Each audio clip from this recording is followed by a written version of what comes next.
Mío, mío, mío, mío. Qué divertido, pero esta palabra desde muy niño la hemos escuchado. Nosotros mismos la hemos usado cuando tenemos un juguete, qué sé yo, cualquier cosa, y nos sentimos propietarios de ella. No se lo damos a nadie. Cuán complicado entonces se vuelve comprender en algún momento de la vida que en realidad nada es nuestro, que todo va de vuelta tarde o temprano. Durante esta semana estaremos estudiando el tema que ha sido titulado La devolución. Quizás yo le habría puesto el nombre de Todo es de Dios.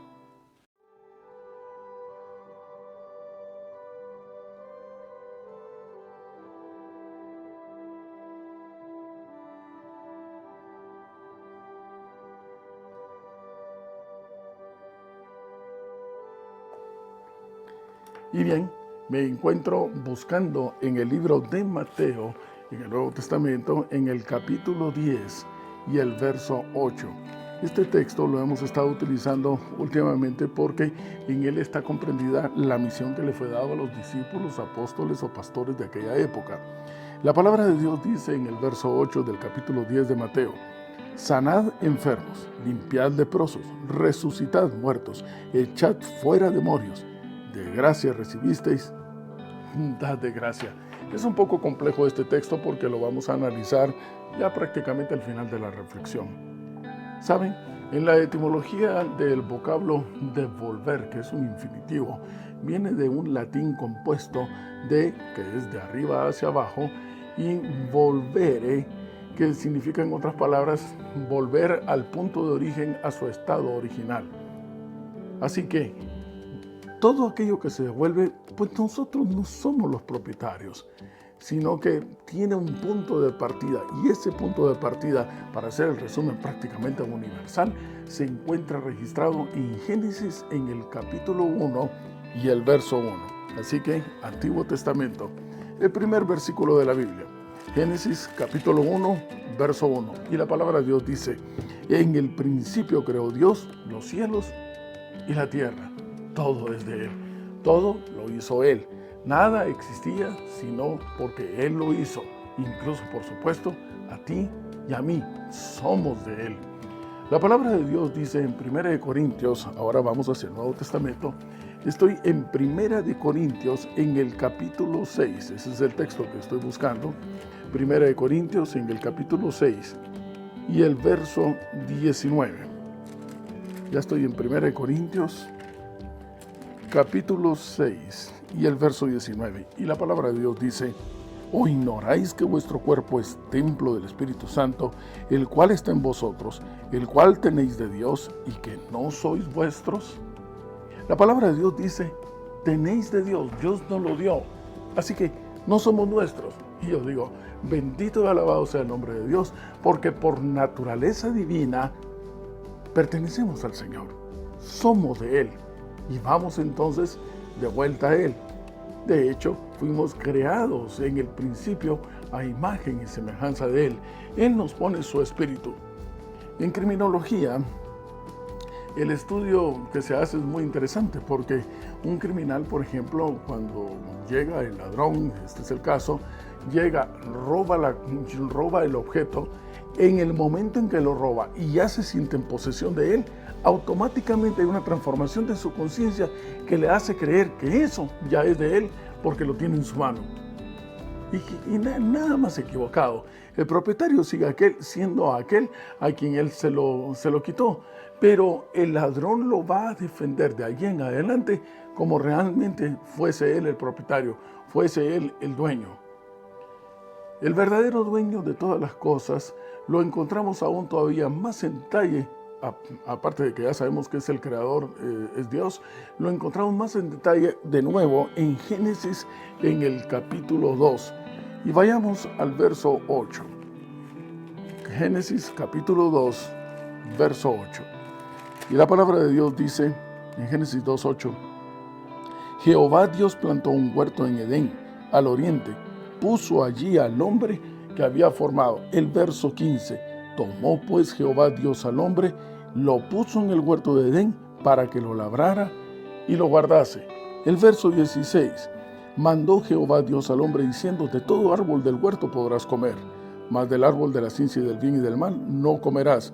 Verso 19. Jehová Dios formó pues de la tierra toda bestia del campo, toda ave de los cielos, los trajo a Adán para que viese cómo les había de llamar, y todo lo que Adán llamó a los animales vivientes, ese es su nombre. Y de hecho también entonces después surge la mujer. Ahora, el punto que vamos es, ¿quién es el dueño del huerto? Pues el Señor.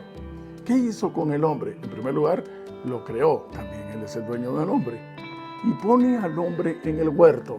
En otras palabras le dice: ven y administralo. Pregunta, ¿esto hace de que el huerto sea propiedad del hombre? No, el hombre simplemente sigue siendo un administrador. Luego vienen los animales. ¿Le hace propietario de los animales? No, le hace administrador de los mismos. Y luego viene la mujer. Y la pregunta es, ¿le hace propietario de la mujer?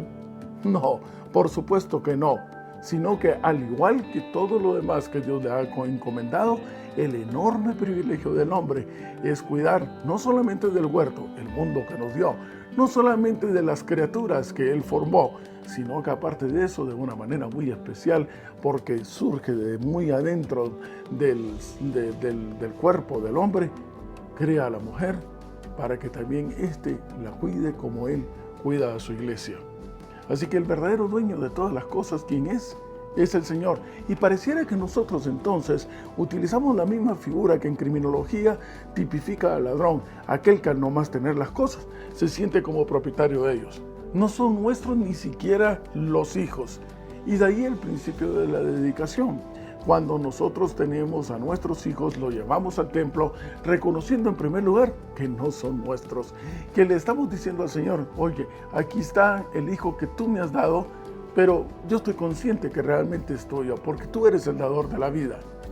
De esa cuenta, podríamos decir: Señor, gracias por darnos el privilegio de conocer a estas criaturas que tenemos, que con tanto amor le llamamos hijos, a esta criatura que con tanta pasión y con tanto amor le llamamos esposa. Nada es nuestro. De ahí la parábola de los talentos se hace bastante interesante y se encuentra en Mateo, en el capítulo 25 y el verso 14 al 30. Es algo muy importante porque seguimos insistiendo en tratar de reconocer, de que estemos conscientes de que nada es nuestro. La palabra de Dios dice en Mateo capítulo 25, del verso 14 al 30, esta parábola en donde viene el Señor y le da a uno de ellos, le da 5 talentos, al otro le da 2 talentos, al otro le da 1 talento. Pasa el tiempo y ya sabemos la historia. El que tiene los 5 talentos lo duplica. El que tiene los 2 trabaja, negocia con ellos y los duplica. Pero el que tiene 1 tiene temor, decide no hacer nada, se vuelve un inútil, por así decirlo, y lo entierra. Regresa el Señor y la palabra de Dios dice que el Señor dijo en el verso 21, bien buen siervo y fiel, sobre poco has sido fiel, sobre mucho te pondré, entra en el gozo de tu Señor. Pero se lo dice a aquel que recibió los 5 talentos y devolvió los 10. Preguntan de nuevo, ¿el que recibe los talentos se hace propietario de ellos y puede hacer con ellos lo que bien quisiera? No. Es más, de hecho, está tan consciente que cuando llega el Señor al tiempo, se los regresa todos, incluso la ganancia. Apreciados amigos y hermanos, nada, absolutamente nada es nuestro. Y parece que a veces discutimos por esto. La pregunta es, ¿estamos entonces conscientes nosotros todos de que en verdad nada es nuestro, ni siquiera nosotros mismos? ¿Qué buen uso podemos estar haciendo de aquellos que nos han dado, de aquellas cosas que nos han dado el privilegio de administrar, empezando por nosotros mismos? Somos entonces administradores. Hay un principio que parece gracioso, pero es una enorme verdad. Muchos invierten la mitad de su vida en hacer desdichada el resto que les queda. Hay un análisis social que se hace y que me gusta mucho porque es una comparativa muy interesante. hablando acerca de la sociedad, esta se puede volver de la sociedad de seres vivientes, esta se puede convertir en 3 estratos. La primera, los que se consideran civilizados, inteligentes, los doctos, sí, son todos aquellos que viviendo en una ciudad, pues utilizan un auto para moverse, hay calor, encienden el aire acondicionado, quieren comunicarse, toman un celular, no andan descalzos, por supuesto tienen zapatos. Mira tú qué vida más feliz y más cómoda. Usan tarjetas de crédito, pero eso sí, al llegar a los 50 años, si bien les va, están sufriendo de estrés, están sufriendo de gastritis por la mala alimentación que hemos nosotros mismos inventado. Estamos sufriendo de la polución que hay en el ambiente porque nosotros mismos lo hemos echado a perder. Y bueno, más de alguno está viendo cómo consigue entonces algún medicamento extra para sentir el vigor todavía de la juventud. Pero somos los civilizados, ¿no es verdad? Ahora bien, encontremos ahora el segundo estrato. Aquellos que viven en el campo, los que no son muy cultos, los campesinos, pobrecitos, los campesinos, ya te diste cuenta, no saben lo que es tener un auto, pero resulta que mejor les fue porque entonces ahora tienen que caminar y eso les permite hacer ejercicio. Pobrecito, no tienen zapatos, pero resulta que mejor les fue porque al andar descalzos entran en contacto con la tierra, que es un enorme magneto que pone a vibrar las células a una gran velocidad. Esto dilata la vena, hay una mayor fluidez del sistema circulatorio, por fricción crea un calor interno, desinflama las articulaciones, no sufren de artritis. Pobrecito el campesino, no tiene celular. Las ondas entonces radioeléctricas artificiales que son formadas por las antenas celulares no modifican el ordenamiento celular de nuestro organismo y dejan entonces en un pH continuamente con ligera alcalinidad el cuerpo, así que gozan de mayor salud. No hay un estrés, se acuestan con el ocaso, se levantan con el alba, no saben lo que es lo divertido que es que le estén llamando constantemente para cobrarle la deuda de la tarjeta de crédito. Y por cierto, llegan casi a los 70, 80 años con un machete, un asadón, casi sin canas porque no tienen deficiencia de pava y aparte de eso, no necesitan, parece, de esa pastillita que les devuelva el vigor de la juventud. Hay un tercer estrato, el de los animales. Vaya, qué terrible los animales. Imagínate, qué aburrido. ¿Cómo comen? Siempre comen lo mismo, pero no sufren de gastritis. Resulta de que no saben lo divertido que es el sentido de la propiedad, así que tampoco van a un registro civil, a un registro de la propiedad. No hay conflicto entre ellos porque esto es mío y aquello es tuyo. No hay un acaparamiento de los alimentos.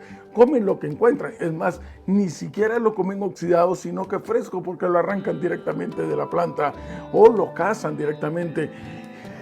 No saben lo que es el estrés de las modas y que tienen que estar al día o lo último en tecnología. Mira qué terrible los animales. Pero eso sí, son la única especie entonces que logra cumplir con el ciclo natural de su vida y se muere solamente por 2 razones, por viejos o porque otro se lo comió. Y la pregunta chistosa es, ¿quién realmente el civilizado? ¿Quién el pobrecito? ¿Y quién los animales? Y resulta que desde este punto de vista, pues tampoco en el cielo entonces tendremos un registro de la propiedad ni un registro civil. Ahora bien, esto nos llama entonces al análisis del joven rico. Con razón entonces comprendemos ahora por qué le era tan complicado que desprenderse de los bienes cuando el Señor le dice, mira, ve y dáselo a los pobres. Lo analizamos anteriormente. No es que se quedase sin nada, es que comprendiese de que realmente las cosas que recibe no son de él, se las dio Dios con un objetivo, el que siempre hemos dicho, el único claro, aquella clara misión que es para todos, es la misma, anunciar a aquel que te sacó de las tinieblas hacia su luz admirable. Y eso me recuerda una anécdota. Un amigo bastante cercano me decía, él con un patrimonio bastante fuerte, me decía, ¿sabes, Carlos? Yo ni siquiera el testamento lo voy a hacer, porque cuando yo ya no esté, pues ni me voy a dar cuenta del gran pleito que se va a armar entre todos acá. No, es cuestión de llevar las cosas con orden, pero una cosa sí es segura. Cuando estamos conscientes de que las cosas no son nuestras, que vienen de Dios y que tarde o temprano se van a devolver, parte de la buena administración es dejar todas estas cosas en orden. Y parece entonces que se vuelve un poco inútil, en vano, estar tratando de apelar a otras personas para que estén conscientes de que hay que devolver a Dios, de que nada es nuestro, que hay que compartir, que si Dios te bendijo es para que tú seas fuente de bendición para otros. Esto no va a suceder. Es de balde que estemos gastando tiempo en ello, a menos de que exista previamente una transformación en nuestras vidas, en donde ya no vivimos nosotros, sino que vive dentro de nosotros aquel que ni siquiera ocupó tiempo para comprarse una almohada, en donde vio que este mundo solamente está de paso. Cuando Jesús vive en nuestro lugar, comenzamos a pensar como el Señor, a ver las cosas como el Señor. La visión de nuestra casa ya no es en este mundo temporal, sino que se va hacia la eternidad, allá en donde también la propiedad no será nuestra ni hará falta. Bastará con saber entonces que tendremos lugar seguro en donde descansar y en donde dormir, que la propiedad que estemos sembrando no será para los ladrones, sino que cosecharemos para nosotros mismos y para compartir. Con razón la herencia de Pablo, que se encuentra registrada en Primera de Timoteo, en el capítulo 6 y el verso 7 y 8, ese que ya tengo señalado. La palabra de Dios dice en 1 Timoteo capítulo 6, versos 7 y 8, atención, porque nada hemos traído a este mundo, sin duda, nada podremos sacar.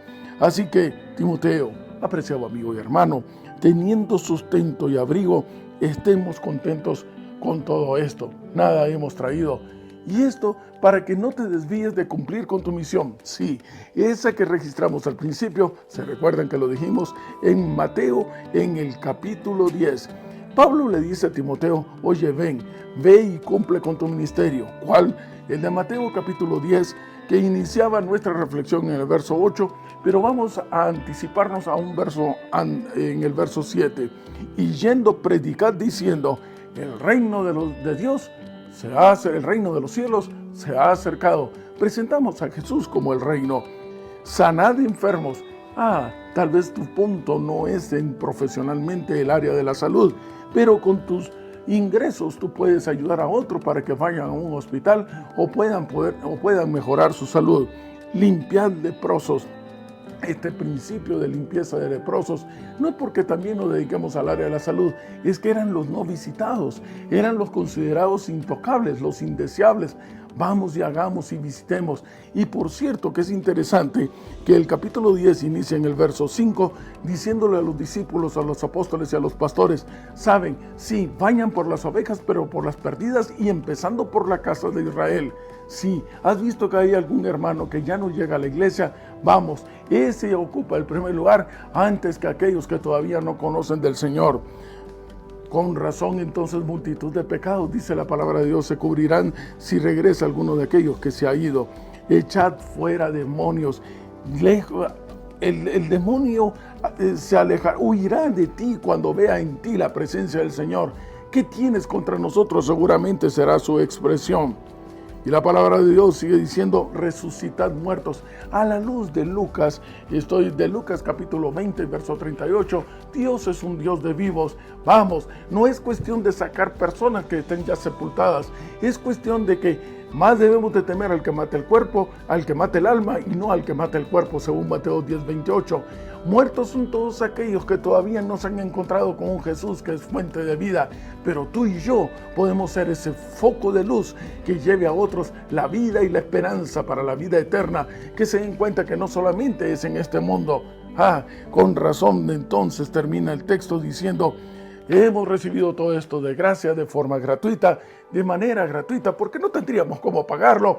Démoslo y compartámoslo con otros. Y es en esa esperanza, en esa fe, pero en ese enorme privilegio que los ángeles quisieran tener, que vamos rumbo a casa, sabiendo que en este mundo fue un peregrinaje ligero, quizás solo 80 años, pero en él hicimos lo que debíamos hacer, compartir a Jesús como la única opción de salvación. Ese Jesús del cual nos hablan las Escrituras y que podemos dar fe de él. ¿Por qué?